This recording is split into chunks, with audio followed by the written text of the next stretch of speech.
de la ville d'Assemblée en France, inscrit 20 554, votant 15 814, 76, 94%, ont obtenu Nicolas Sarkozy, 5 512, après, s'il te plaît, après. Ça se distribue quand je parle. Tout leur dire. Tout leur dire. On peut le dire ensemble, on a. Vous pouvez chanter. Je disais, Nicolas Sarkozy, 5 512, 36, 94%.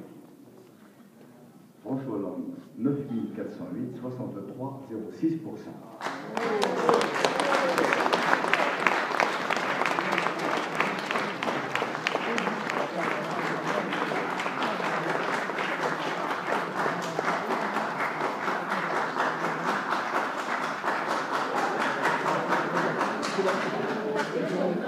Bien, je vais faire une déclaration. Enfin, Nicolas Sarkozy est nettement battu ce soir. François Hollande devient le nouveau président de la République.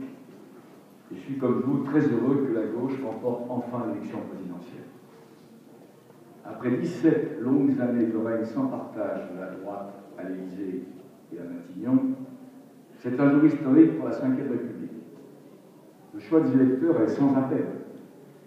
Ce résultat marque le rejet de la politique sarkozyste qui, pendant 5 ans, se sera mise au service des plus puissants en ne cessant de diviser les citoyens de notre pays.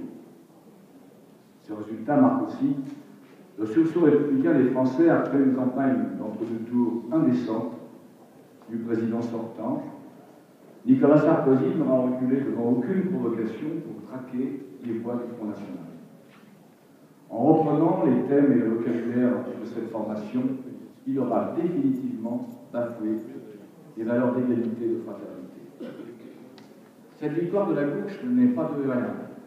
Elle naît de la résistance menée pendant 5 ans, une résistance parfois difficile, devant l'autoritarisme du pouvoir. J'en sais quelque chose pour avoir combattu pied à pied contre les réformes sarkozystes à l'Assemblée nationale. Souvenons-nous de la remise en cause des retraites, de la privatisation de la Poste, du plan de rigueur et de l'odieux débat sur l'identité nationale. Après ces années de lutte, je partage l'immense satisfaction des électeurs de gauche qui se sont totalement mobilisés pour cette campagne. Je tiens à féliciter les militants socialistes qui voient l'un des leurs accéder aux plus hautes fonctions de l'État. Je félicite également les militants élus du Front de gauche.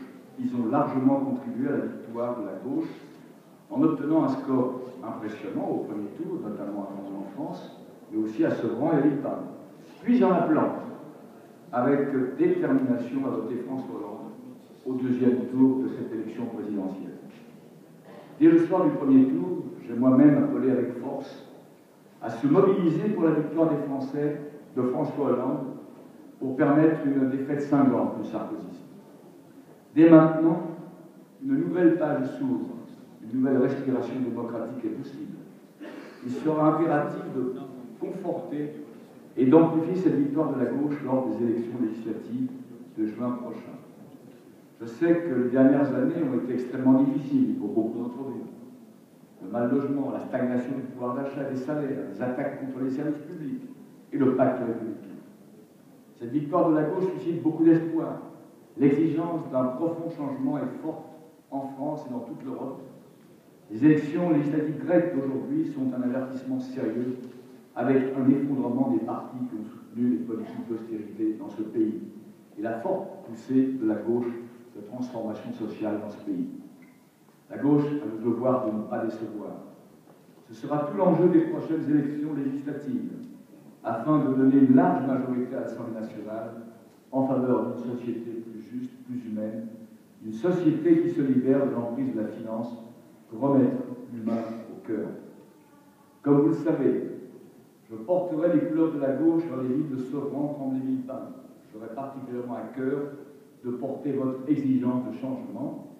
Je vous invite à vous engager de toutes vos forces dans cette nouvelle bataille pour faire gagner la gauche les 10 et 17 juin prochains. Je vous remercie.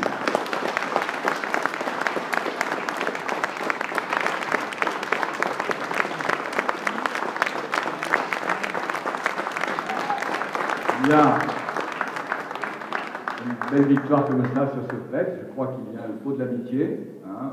Vous êtes tous invités, j'espère que. Ben, il y en aura pour tout le monde. Ça se passe où, Madame Le Gall?